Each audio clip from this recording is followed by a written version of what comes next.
ಮರ ಕಡಿದ ಆರೋಪದಲ್ಲಿ ನಿನ್ನೆ ಅರೆಸ್ಟ್ ಆಗಿದ್ದ ಸಂಸದ ಪ್ರತಾಪ್ ಸಿಂಹ ಸಹೋದರನಿಗೆ ಇಂದು ಬೇಲ್ ಸಿಕ್ಕಿದೆ. ಇದರ ನಡುವೆ ಈ ಪ್ರಕರಣ ರಾಜಕೀಯ ತಿರುವು ಕೂಡ ಪಡ್ಕೊಂಡಿದೆ. ಸಿಎಂ ವಿರುದ್ಧ ಸಂಸದ ವಾಗ್ದಾಳಿ ನಡೆಸಿದ್ರೆ ತಪ್ಪು ಮಾಡಿದವರಿಗೆ ಶಿಕ್ಷೆ ಇರಲ್ಲ, ತಪ್ಪು ಮಾಡದವರಿಗೆ ಶಿಕ್ಷೆ ಇರಲ್ಲ ಅಂತ ಸಿಎಂ ತಿರುಗೇಟು ಕೊಟ್ಟಿದ್ದಾರೆ.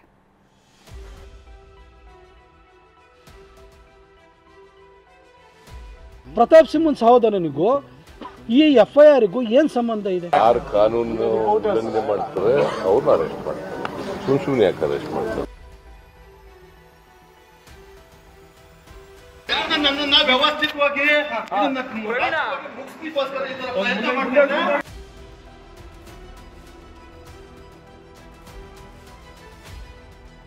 ರಾಜಕೀಯ ತಿರುವು ಪಡೆಯುತ್ತಿದೆ. ರಾಜಕೀಯ ಕೆಸರೆರಚಾಟ ಆಗ್ತಿದೆ.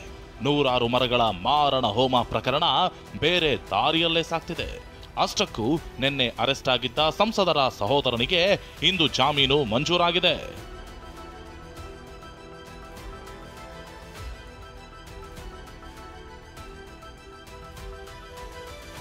ಮರಗಳ ಮಾರಣ ಹೋಮ ಕೇಸ್ಗೆ ರಾಜಕೀಯ ಟ್ವಿಸ್ಟ್.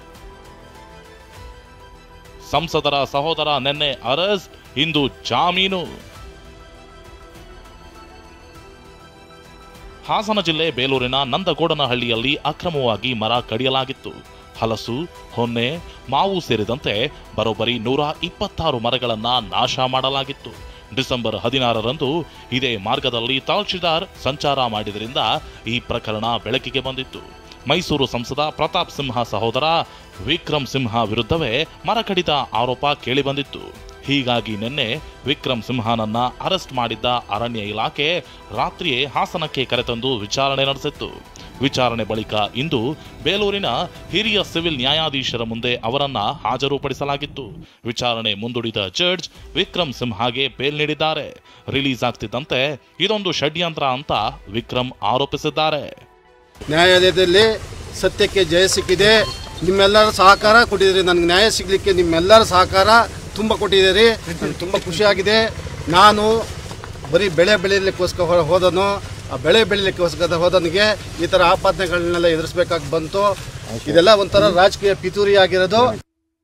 ಇನ್ನು ಸಹೋದರ ಅರೆಸ್ಟ್ ಆಗ್ತಿದ್ದಂತೆ ಆಕ್ರೋಶಗೊಂಡಿರೋ ಸಂಸದ ಪ್ರತಾಪ್ ಸಿಂಹ ಭಾವುಕ ಆಗೋದರ ಜೊತೆಗೆ ಸಿಎಂ ವಿರುದ್ಧ ಆಕ್ರೋಶ ವ್ಯಕ್ತಪಡಿಸಿದ್ದಾರೆ. ಮಗನ ಭವಿಷ್ಯಕ್ಕೋಸ್ಕರ, ಮಗನನ್ನು ಲೋಕಸಭಾ ಚುನಾವಣೆಯಲ್ಲಿ ನಿಲ್ಲಿಸಿ ಗೆಲ್ಸೋದಕ್ಕೋಸ್ಕರ ಅದಕ್ಕೆ ಪ್ರತಾಪ್ ಸಿಂಹ ಅಡ್ಡಿಯಾಗಿದ್ದಾನೆ, ಅವನ ಕುಟುಂಬನೇ ಮುಗಿಸೋಣ ಅಂತ ಹೇಳ್ಬಿಟ್ಟು ಇಷ್ಟು ಹೋರಾಟ ಮಾಡ್ತಿರಲ್ಲ ಸರ್ ಮಗನ ಭವಿಷ್ಯಕ್ಕೋಸ್ಕರ.